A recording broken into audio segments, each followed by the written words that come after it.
ಸರ್ಕಾರಿ ಶಾಲೆಯ ಮಕ್ಕಳಿಗಿಲ್ಲ ಜೀವದ ಗ್ಯಾರಂಟಿ. ಸರ್ಕಾರಿ ಶಾಲೆಯ ಬಗ್ಗೆ ಮುಂದುವರೆದ ತಾತ್ಸಾರ. ವಿದ್ಯಾರ್ಥಿಗಳಿಗೆ ಬಯಲಿನಲ್ಲಿಗೆ ಪಾಠ ಕೇಳುವಂತ ದುಸ್ಥಿತಿ ನಿರ್ಮಾಣ ಆಗ್ಬಿಟ್ಟಿದೆ. ಕುಷ್ಟಗಿ ತಾಲೂಕಿನ ಜಮಲಾಪುರದ ಶಾಲೆಯಲ್ಲಿ ಅವ್ಯವಸ್ಥೆ. ಹೇಳ್ಕೊಳ್ಳೋದಕ್ಕೆ ಮಾತ್ರ ಮಾದರಿ ಹಿರಿಯ ಪ್ರಾಥಮಿಕ ಶಾಲೆ. 14 ಕೊಠಡಿಗಳ ಪೈಕಿ 7 ಕೊಠಡಿಗಳು ಶಿಥಿಲಗೊಂಡಿದೆ. ಬಿಸಿಲು, ಗಾಳಿ, ಮಳೆಯಲ್ಲಿ ಪಾಠ ಕೇಳಬೇಕಾದಂತ ಅನಿವಾರ್ಯತೆ ಸೃಷ್ಟಿಯಾಗಿದೆ. ಹೊಸ ಕೊಠಡಿಗಳನ್ನು ನಿರ್ಮಿಸಿ ಅಂತ ಗ್ರಾಮಸ್ಥರಿಂದ ಮನವಿ ಮಾಡಲಾಗಿದೆ. ಆದರೆ ಈತ ಗಮನ ಹರಿಸದ ಜಿಲ್ಲಾಡಳಿತ ಮತ್ತು ಜನಪ್ರತಿನಿಧಿಗಳು ಸರ್ಕಾರಿ ಶಾಲೆ ಮುಚ್ಚಬೇಡಿ, ಸರ್ಕಾರಿ ಶಾಲೆ ಮುಚ್ಚಬೇಡಿ, ಅಯ್ಯೋ ಸರ್ಕಾರಿ ಶಾಲೆಗಳು ಹಾಗಾಗ್ಬಿಡ್ತು ಹೀಗಾಗ್ಬಿಡ್ತು ಅಂತ ಹೇಳ್ತೀವಿ. ಈ ತರದ ಪರಿಸ್ಥಿತಿಯಲ್ಲಿ ಯಾವ ಪೋಷಕರು ತಾನೇ ಮಕ್ಕಳನ್ನ ಸ್ಕೂಲಿಗೆ ಕಳಿಸ್ತಾರೆ? ನೀವು ಹೇಳ್ಬಿಡಿ. ನಿಮ್ಮ ಮಕ್ಕಳು ನಿಮ್ಮ ಮೊಮ್ಮಕ್ಕಳನ್ನಾದ್ರೆ ಕಳಿಸ್ಬಿಡ್ತೀರಾ ನೀವು? ಯಾವಾಗ ಸ್ಕೂಲ್ ಬಿದ್ದು ಹೋಗುತ್ತೋ ಗೊತ್ತಿಲ್ಲ, ಅಂಥದ್ದೊಂದು ಪರಿಸ್ಥಿತಿ ಇದೆ. ಈ ಸ್ಕೂಲಿಗೆ ಮಕ್ಕಳುಗಳು ಹೋಗೋದು ಹೆಂಗೆ? ಏನಾದರೂ ಹೆಚ್ಚು ಕಮ್ಮಿ ಆಯಿತು ಅಂದರೆ ಯಾರ ಜವಾಬ್ದಾರಿ? ಹೊರಗಡೆ ಕುತ್ಕೊಂಡು ಪಾಠ ಕೇಳ್ತಾ ಇವೆ ಮಕ್ಕಳುಗಳು ಪಾಪ ಅನಿವಾರ್ಯ ಪರಿಸ್ಥಿತಿಯಲ್ಲಿ. ಮಳೆ, ಗಾಳಿ, ಚಳಿ, ಬಿಸಿಲು ಏನು ಯೋಚನೆ ಮಾಡೋಂಗಿಲ್ಲ. ಓದಬೇಕು ಅಂತ ನಾವು ಅಷ್ಟು ಅಭಿವೃದ್ಧಿ ಆಗಿದ್ದೀವಿ, ಇಷ್ಟು ಅಭಿವೃದ್ಧಿ ಆಗಿದ್ದೀವಿ ಅಂತ ಬಾಯ್ ಪಡ್ಕೊಂತೀವಲ್ಲ, ಏನು ಅಭಿವೃದ್ಧಿ ಆಗಿದ್ದೀವಿ ಹೇಳಿ ನೋಡೋಣ. ಇವತ್ತಿಗೂ ಮಕ್ಕಳುಗಳು ನಮ್ಮ ರಾಜ್ಯದಲ್ಲಿ ಈ ತರದೊಂದು ಪರಿಸ್ಥಿತಿಯನ್ನ ಅನುಭವಿಸ್ತಿದ್ದಾರೆ, ಎದುರಿಸ್ತಿದ್ದಾರೆ ಅಂದ್ರೆ ಇದನ್ನ ಯಾವ ಸೀಮೆ ಅಭಿವೃದ್ಧಿ ಅಂತ ಅನ್ನೋದು? ಏನೆಲ್ಲ ಯೋಜನೆಗಳು ಜಾರಿಗೆ ಬರುತ್ತೆ? ಸರ್ಕಾರಿ ಸ್ಕೂಲ್ಗೆ ಅಂತಾನೆ ಇಷ್ಟು ಅನುದಾನ ಬಿಡುಗಡೆ ಆಗತ್ತೆ. ಈ ತರದೊಂದಷ್ಟು ರೂಲ್ಸ್ಗಳು ಬೇಕು, ಉತ್ತೇಜನ ನೀಡಬೇಕು ಸರ್ಕಾರಿ ಶಾಲೆಗಳಿಗೆ ಅನ್ನೋ ಕಾರಣಕ್ಕೆ ಹೇಳ್ತಿರಲ್ಲ ನೀವು ಬಜೆಟ್ ಅಲ್ಲಿ. ಎಲ್ಲಿ ಹೋಯ್ತು ಅದೆಲ್ಲ? ವಿದ್ಯಾಭ್ಯಾಸ ಎಷ್ಟು ಮುಖ್ಯ ಅನ್ನೋದು ಎಲ್ರಿಗೂ ಗೊತ್ತಿದೆ. ವಿದ್ಯಾಭ್ಯಾಸ ಇಲ್ಲ ಅಂತಂದ್ರೆ ಇವತ್ತಿನ ಪರಿಸ್ಥಿತಿಯಲ್ಲಿ ಏನಾಗುತ್ತೆ ಅನ್ನೋದು ಎಲ್ರಿಗೂ ಗೊತ್ತಿದೆ. ಹಾಗಂತ ಯಾವುದೋ ರಸ್ತೆಯಲ್ಲಿ ಕೂತ್ಕೊಂಡು ಮರದ ಕೆಳಗೆ ಕೂತ್ಕೊಂಡು ಪಾಠ ಕೇಳಕ್ಕಾಗತ್ತಾ? ಈಗ ಆಗ್ಲೋ ಬಿದ್ದು ಹೋಗುತ್ತೆ ಅಂತ ಆಗಿರುವಂಥ ಬಿಲ್ಡಿಂಗಲ್ಲಿ ಕೂತ್ಕೊಂಡು ಪಾಠ ಕೇಳಕ್ಕಾಗತ್ತಾ? ಮಕ್ಕಳು ಜೀವದ ಜೊತೆಗೆ ಚೆಲ್ಲಾಟ ಆಡ್ತೀರಾ ನೀವುಗಳು? ಲಕ್ಷ ಲಕ್ಷ ಕೊಟ್ಟು ಫೀಸ್ ಕಟ್ಟಕ್ಕಾಗಲ್ಲ ಅಂತ ತಾನೇ ತಂದೆ ತಾಯಿಗಳು ಈ ಥರದ ಪರಿಸ್ಥಿತಿಲೂ ಮಕ್ಕಳನ್ನ ಸ್ಕೂಲಿಗೆ ಕಳಿಸ್ತಾರಲ್ಲ. ಅಂತ ತಂದೆ ತಾಯಿಗಳ ಪರಿಸ್ಥಿತಿ ಗೊತ್ತಿದ್ದು ಈ ಥರದ ಕೆಲಸ ಆಗತ್ತಾ? ನಿಜವಾಗ್ಲೂ ಕೂಡ ಬೇಸರ ಆಗತ್ತೆ ಪಾಪ.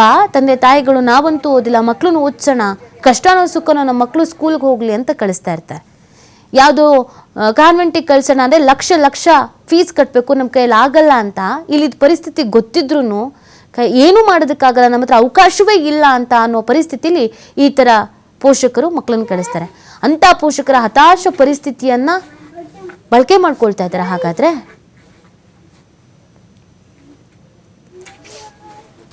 ಕಟ್ಟಡ ದುರಸ್ತಿಗೆ ಈ ವರ್ಷ ನಮ್ಮಲ್ಲಿ ಅಲ್ಲಿರ್ತಕ್ಕಂಥ ಏನು ಶಿಥಿಲಾವಸ್ಥೆಯಲ್ಲಿ ಇರ್ತಕ್ಕಂಥ ಕಟ್ಟಡಗಳು, ಆ ಕಟ್ಟಡಗಳನ್ನ PWD ಅಥವಾ PRAD ಇಂಜಿನಿಯರಿಂದ ಒಂದು ಪ್ರಮಾಣ ಪತ್ರವನ್ನ ಪಡ್ಕೊಂಡು ಅದನ್ನ ಶಿಥಿಲವಾಗಿರ್ತಕ್ಕಂಥ ಕೊಠಡಿಗಳನ್ನ ತಕ್ಷಣಕ್ಕೆ ಅದನ್ನ ನೆಲಸಮ ಮಾಡ್ಲಿಕ್ಕೆ ಕೂಡ ಸೂಚನೆಯನ್ನ BO ಅವರಿಗೆ ಮತ್ತು BRC ಅವರಿಗೆ ಕೊಟ್ಟಿರ್ತಕ್ಕಂಥದ್ದು.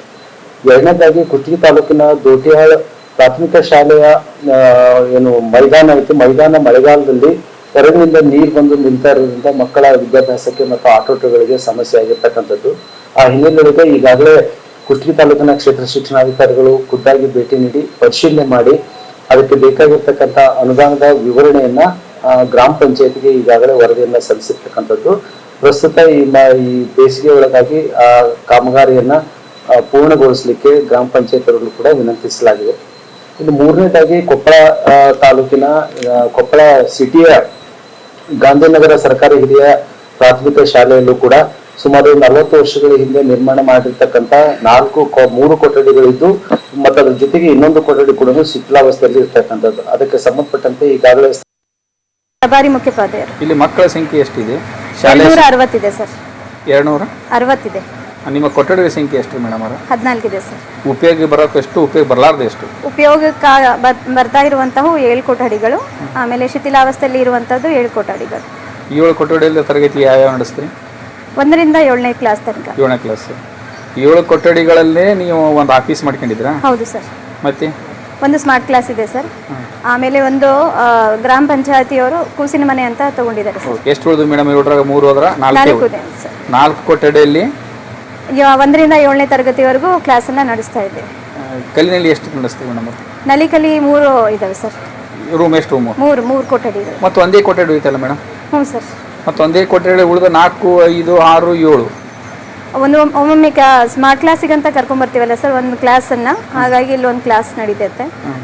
ಹೀಗೆ ಹೊರಗಡೆ ಆವರಣದಲ್ಲಿ ಕ್ಲಾಸ್ ನಡೆಸ್ತಾ ಇದ್ದೀವಿ. ಹೊರಗಡೆ ಆವರಣ. ಎಷ್ಟು ವರ್ಷ ಆಯ್ತು ಮೇಡಮ್ ಈ ಥರ ಸರ್ ನಾನು ಬಂದು 7 ವರ್ಷ ಆಗಿದೆ. 7 ವರ್ಷದಿಂದನೂ ಇದೇ ಥರ ಆಗ್ತಾ ಇದೆ. ಹೌದಾ ಮೇಡಮ್, ನೀವು ಇದು 7 ಶಿಥಿಲಗೊಂಡ 7 ಕೊಠಡಿಗಳದಾವ, ಇದ್ರ ಬಗ್ಗೆ ಕ್ರಮ ಕೈಗೊಳ್ಳಿ ಅಂತ ಮೇಲಧಿಕಾರಿ ಗಮನಕ್ಕೆ ಏನಾದರೂ ತಂದಿದ್ದೀರಾ? ನಮಗಿಂತ ಮುಂಚೆ ಇರುವಂತಹ ಮುಖ್ಯೋಪಾಧ್ಯಾಯರು ಎಲ್ಲರೂ ಲೆಟರ್ ಬರೆದಿದ್ದಾರೆ. ಅಲ್ಲಿಂದ ಏನು ಕ್ರಮ ಬಂದಿದೆ ಗೊತ್ತಿಲ್ಲ. ಆದರೆ ನಾನು ಚಾರ್ಜ್ ತಗೊಂಡ ನಂತರ ಬಂದವರು ಸಮೀಕ್ಷೆನ ಮಾಡ್ಕೊಂಡು ಹೋದ್ರು, ಅದನ್ನೆಲ್ಲ ನೋಡ್ಕೊಂಡು ಹೋದರು. ನಂತರ ಅಲ್ಲಿ ಅವ್ರ ಕಡೆಯಿಂದ ಒಂದು ಲೆಟರ್ ಬಂದಿತ್ತು, ಯಾವ್ಯಾವ ಕೊಠಡಿ ಯಾವ್ಯಾವ ಬಿಲ್ಡಿಂಗ್ ಯಾವ್ಯಾವ ವರ್ಷದಲ್ಲಿ ಆಗಿದೆ ಅದ್ರ ಬಗ್ಗೆ ಮಾಹಿತಿ ಕೊಡಿ ಅಂತ ಹೇಳಿ. ನಾವು ಸಹ ರೆಸ್ಪಾನ್ಸ್ ಕೊಟ್ಟಿದ್ದೀವಿ ಅವರಿಗೆ ಯಾವ್ಯಾವ ವರ್ಷದಲ್ಲಿ ಆಗಿದೆ ಅಂತಂದೇಳಿ. ಮತ್ತು ಅವರಿಂದ ಏನೂ ರೆಸ್ಪಾನ್ಸ್ ಬಂದಿಲ್ಲ. ಪ್ರಭಾರಿ ಮುಖ್ಯೋಪಾಧ್ಯಾಯರು. ಇಲ್ಲಿ ಮಕ್ಕಳ ಸಂಖ್ಯೆ ಎಷ್ಟಿದೆ? 260 ಇದೆ ಸರ್. 200 ಉಪಯೋಗ ಬರೋಕ್ಕೆ